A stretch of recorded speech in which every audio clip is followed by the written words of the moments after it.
Hello hi everyone, welcome to my channel Khushi Yashu. ಈ ವಿಡಿಯೋದಲ್ಲಿ ನಾನು ಈ ವರ್ಷ ವರಮಹಾಲಕ್ಷ್ಮಿ ಹಬ್ಬ ಹೇಗಿತ್ತು ಅನ್ನೋದನ್ನು ಅಪ್ಲೋಡ್ ಮಾಡ್ತಾ ಇದ್ದೀನಿ. ನಾನು ಹಿಂದಿನ ದಿನವೇ ಈ ರೀತಿ ರಂಗೋಲಿ ಬಿಟ್ಟು ತೋರಣ ಎಲ್ಲ ಕಟ್ಟಿ ರೆಡಿ ಮಾಡ್ಕೊಂಡಿದ್ದೆ. ಆ್ಯಕ್ಚುಲಿ ವಿಡಿಯೋ ಬಂದು ವರಮಹಾಲಕ್ಷ್ಮಿ ಹಬ್ಬ ಮಾರ್ನಿಂಗು ಪೂಜೆ ಎಲ್ಲ ಆದಮೇಲೆ ನಾನು ಈ ವಿಡಿಯೋನ ಮಾಡ್ಕೊಂಡಿದ್ದು. ನಾನು ಮಾರ್ನಿಂಗು 2 ಗಂಟೆಗೆ ಎದ್ದು ಸ್ನಾನ ಎಲ್ಲ ಮಾಡಿ ರೆಡಿ ಮಾಡಿಕೊಂಡು ಮೊದಲು ನಾನು ಗಣಪತಿ ಪೂಜೆ ಮತ್ತು ನಮ್ಮ ಮನೆ ದೇವರಿರೋ ವಿಗ್ರಹ, ಗಣಪತಿ ವಿಗ್ರಹ ಎಲ್ಲದಕ್ಕೂ ಅಭಿಷೇಕ ಮಾಡಿ ವಿಗ್ರಹಕ್ಕೆಲ್ಲ ತಾಯಿ ಮುಖವಾಡಕ್ಕೆಲ್ಲ ಅಲಂಕಾರ ಮಾಡಿಟ್ಕೊಂಡೆ. ಅಕ್ಕಿ ಮೇಲೆ ಅರ್ಶಿನದ ಕೊನೆಯಿಂದ ಓಂಕಾರ ಬರೆದಿಟ್ಟು ಕಳಶದೊಳಗೆ ಏನೇನು ಹಾಕಬೇಕು ಹಾಕಿ, ಆಮೇಲೆ ತಾಯಿ ಮುಖವಾಡ ಎಲ್ಲ ಹಾಕಿ ಹೂವಿನ ಹಾರ ಹಾಕಿ ಸೀರೆಲ್ಲ ಪಿನ್ ಮಾಡ್ಕೊಂಡಿದ್ನಲ್ಲ ಅದೆಲ್ಲ ರೆಡಿ ಮಾಡಿಕೊಂಡು ಚಿಕ್ಕದಾಗಿ ಪೂಜೆ ಎಲ್ಲ ಮಾಡಿಕೊಂಡೆ.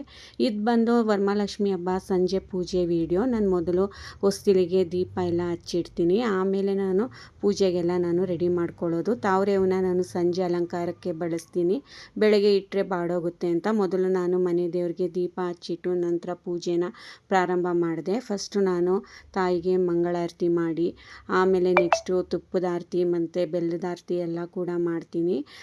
ತಾಯಿದು ಪಾದ ಇರೋ ಅಚ್ಚನ್ನ ನಾನು ಇಟ್ಕೊಂಡಿದ್ದೀನಿ ರಂಗೋಲಿದು, ಅದನ್ನು ಬಿಟ್ಟು ಅದಕ್ಕೂ ನಾನು ದೀಪನ ಹಚ್ಚಿಡ್ತೀನಿ. ನೋಡಿ, ನಾನು ಈ ರೀತಿ ತಟ್ಟೆ ಎಲ್ಲ ಜೋಡಿಸಿ ಅಡುಗೆ ಮಾಡಿ ತಾಯಿಗೆ ಈ ರೀತಿ ಅಲಂಕಾರ ಮಾಡಿದ್ದೆ. ನಾನು ಪ್ರತಿ ವರ್ಷ ಹೀಗೆ ಮಾಡೋದು.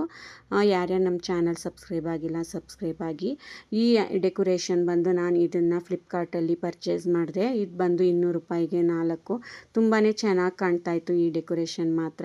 ನೋಡಿ, ನಾನು ಮಣ್ಣಿನ ದೀಪ ತೊಗೊಬಂದೆ, ಅದರಲ್ಲಿ ಆರತಿ ಮಾಡಿ ನೆಕ್ಸ್ಟ್ ನಾನು ಏನು ತಾಯಿ ಪಾದನ ಹಚ್ಚಿಳಿಸಿದೆ ಅದ್ರ ಮೇಲೆ ಇಡ್ತೀನಿ. ನೆಕ್ಸ್ಟ್ ನಾನು ಬೆಲ್ಲದ ಆರತಿ ಕೂಡ ಮಾಡ್ತೀನಿ. ಯಾರ್ಯಾರು ನಮ್ಮ ಚಾನಲ್ ಸಬ್ಸ್ಕ್ರೈಬ್ ಆಗಿಲ್ಲ ಸಬ್ಸ್ಕ್ರೈಬ್ ಆಗಿ, ಹೀಗೆ ಎನ್ಕರೇಜ್ ಮಾಡಿ ಅಂತ ಕೇಳ್ಕೊತೀನಿ. ಆಮೇಲೆ ತಾಯಿಗೆ ತುಪ್ಪದಿಂದ ಮಾಡಿರೋ ಬೆಲ್ಲದ ಆರತಿ ಮಾಡಿದೆ. ಎಲ್ಲರಿಗೂ ತಾಯಿ ವರಮಹಾಲಕ್ಷ್ಮಿ ಒಳ್ಳೇದು ಮಾಡಲಿ. Thank you.